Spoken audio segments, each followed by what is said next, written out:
காணிக்கை பெட்டி. இயேசு காணிக்கை பெட்டிக்கு எதிராக உட்கார்ந்து ஜனங்கள் காணிக்கை பெட்டியில் பணம் போடுகிறதை பார்த்துக் கொண்டிருந்தார். ஐஸ்வர்யவான்கள் அநேகர் அதிகமாய் போட்டார்கள். ஏழையான ஒரு விதவையும் வந்து ஒரு துட்டுக்கு சரியான 2 காசை போட்டாள்.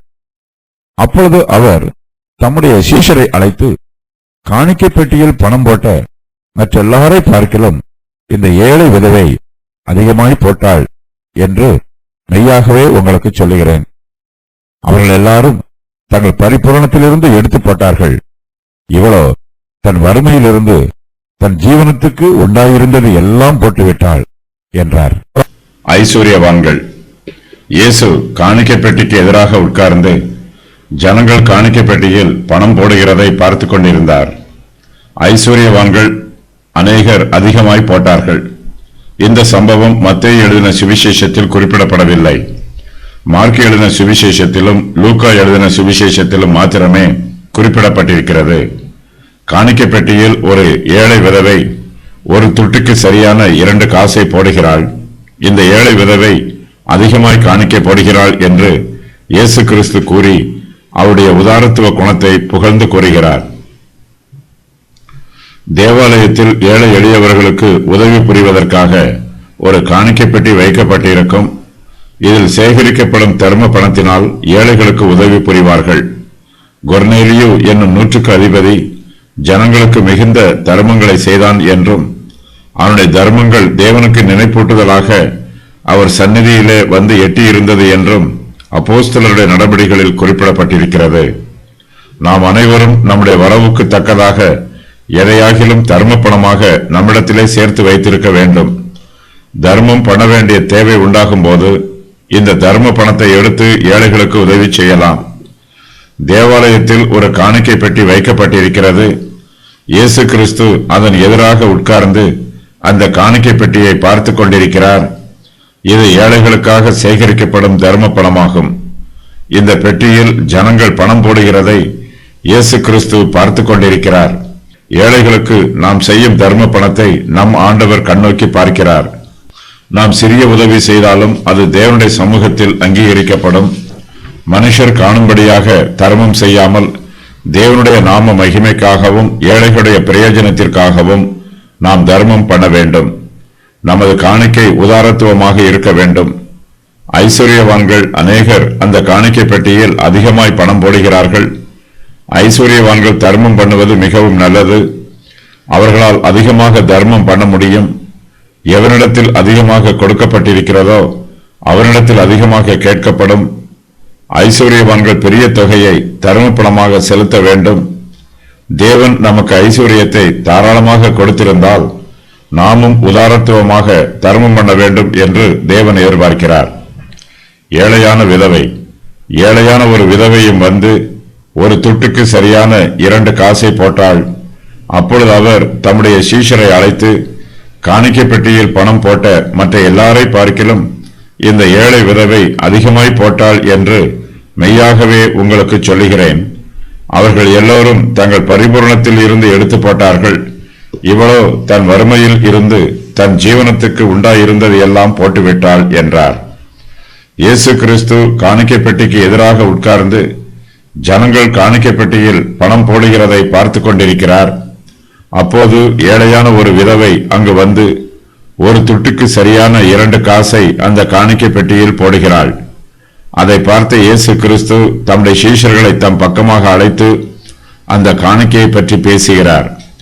காணிக்கை பெட்டியில் ஐஸ்வர்யவான்களும் பணம் போடுகிறார்கள், இந்த ஏழையும் பணம் போடுகிறாள். ஆயினும் காணிக்கை பெட்டியில் பணம் போட்ட மற்ற எல்லோரை பார்க்கிலும் இந்த ஏழை விதவை அதிகமாய் போட்டாள் என்று இயேசு தமது சீஷர்களிடம் கூறுகிறார். இந்த வேளை விதவையினிடத்தில் ஒன்றுமே இல்லை. இவள் வறுமையில் இருக்கிறாள். இவளுடைய ஜீவனத்திற்கு இந்த 2 காசுதான் இருக்கிறது. இவளோ தன் வறுமையில் இருந்து தன் ஜீவனத்திற்கு உண்டாயிருந்ததெல்லாம் காணிக்கை பெட்டியில் போட்டு விடுகிறாள். மற்றவர்கள் எல்லோரும் தங்கள் பரிபூரணத்தில் இருந்து எடுத்து காணிக்கை பெட்டியில் போடுகிறார்கள். இவர்களையெல்லாம் ஒப்பிட்டு பார்க்கும்போது இந்த ஏழை விதவை அதிகமாய் போட்டாள் என்று இயேசு கூறுகிறார். இந்த ஏழை விதவையிடம் இருப்பதே இந்த 2 காசுகள் தான். இதை வைத்துத்தான் அவள் ஜீவிக்க வேண்டும். இதையும் காணிக்கை பெட்டியில் போட்ட பின்பு அவருடைய ஜீவனத்திற்கு ஒன்றுமே இல்லை. இருந்தாலும் இந்த ஏழை விதவை மற்றவர்களுக்கு உதவி புரிய வேண்டும் என்று விரும்புகிறாள். தர்மம் பண்ணுவது வீட்டில் ஆரம்பமாக வேண்டும். நமது குடும்பத்தாருக்கு நாம் செய்ய வேண்டிய உதவிகளை குறைவில்லாமல் செய்ய வேண்டும். பொதுவாக இந்த ஏழை விதவையைப் போல யாரும் உதவி புரிய மாட்டார்கள். தங்களுக்கு போக மீதியைத்தான் தர்மம் பண்ணுவார்கள். ஆனால் இவளோ தன் ஜீவனத்திற்கு உண்டாயிருந்ததையெல்லாம் தர்ம பெட்டியில் போட்டுவிட்டதாக இயேசு கிறிஸ்து பார்த்து அவளை புகழ்ந்து கூறுகிறார். ஏழைக்கு தர்மம் பண்ணுவது மிகவும் நல்ல காரியம். தேவனுடைய பார்வையில் நாம் தர்மம் பண்ணுவது பிரியமாக இருக்கிறது. தேவனும் நமது கிருபையான இந்த செயலை அங்கீகரிக்கிறார். நாம் உதவி செய்யும் போது சூழ்நிலைகள் ஒன்றுபோல் இராது. சில சமயங்களில் நமக்கு பாதகமான வறுமையான சூழ்நிலைகள் இருக்கும். அதன் மத்தியிலும் நாம் பிறருக்கு உதவி புரிய வேண்டும். நம்மிடத்தில் சிறிதுதான் பணம் இருக்கும் என்றால் அதில் இருந்தும் ஒரு பகுதியை தனியாக எடுத்து வைத்து அதை தர்மம் பண்ண வேண்டும். ஆனால் நாமோ பல வேளைகளில் நமது தேவைகளை சந்திப்பதற்கே அதிக முக்கியத்துவம் கொடுப்போம். ஏழைகளுக்கு உதவி புரியும் விஷயத்தில் கஞ்சத்தனமாக நடந்து கொள்வோம். நமக்கு தேவைகள் இருப்பது போலவே பிறருக்கும் தேவைகள் இருக்கும். நம்மிடத்தில் நாம் அன்பு கூறுவது போல பிறரிடத்திலும் அன்பு கூற வேண்டும் என்பது தேவனுடைய பிரதான கற்பனைகளில் ஒன்று. ஆகையினால் மற்றவர்களின் தேவையையும் நாம் நோக்கி பார்த்து அவர்களுக்கு உதவி புரிய முன்வர வேண்டும். ஏழைகளுக்கு உதவி புரிவதை நாம் உற்சாகப்படுத்த வேண்டும். பலருடைய தர்ம பணத்தை ஒன்று சேர்த்து உதவி செய்யும் போது பெரிய உதவிகளை ஏழைகளுக்கு செய்ய முடியும். சில சமயங்களில் தர்ம பணங்களை நிர்வாகம் பண்ணுகிறவர்கள் கண்ணியமாக நடந்து கொள்ளாமல் முறைகேடு செய்து விடுவார்கள். அவர்களிடத்தில் காணப்படும் குறைபாடுகளை காரணமாக கூறி ஒரு சிலர் தர்மம் செய்ய மாட்டார்கள். மற்றவர்களிடத்தில் குறைகள் இருந்தாலும் நாம் தர்மம் செய்வதை நிறுத்திவிடக்கூடாது. நாம் செய்யும் தர்மம் சிறிதளவாக இருந்தாலும் இயேசு கிறிஸ்து அதை அங்கீகரிக்கிறார். நம்மிடத்தில் உள்ளதில் ஒரு பகுதியைத்தான் நாம் தர்மம் பண்ண வேண்டும் என்று இயேசு கிறிஸ்து எதிர்பார்க்கிறார். நம்மிடத்தில் இல்லாததை தர்மம் பண்ண வேண்டும் என்று இயேசு கிறிஸ்து ஒருபோதும் நம்மை வற்புறுத்த மாட்டார். காணிக்கை பெட்டியில் போடுவது 2 காசாக இருந்தாலும் அதை மனப்பூர்வமாகவும் உதாரத்துவமாகவும் போட வேண்டும். அப்போது அது நம்முடைய தர்ம கணக்கில் ஏற்றி எழுதப்படும். அதிக பணத்தை போடும் ஐஸ்வர்யவான்களுக்கு கிடைக்கும் ஆசீர்வாதங்களைப் போல கொஞ்சம் பணத்தை போடும் ஏழைகளுக்கும் தேவனுடைய ஆசீர்வாதம் கிடைக்கும். சில சமயங்களில் நாம் ஏழைகளாக இருந்தாலும் நம்முடைய திராணிக்கு அதிகமாகவும் கொடுக்க பழக வேண்டும்.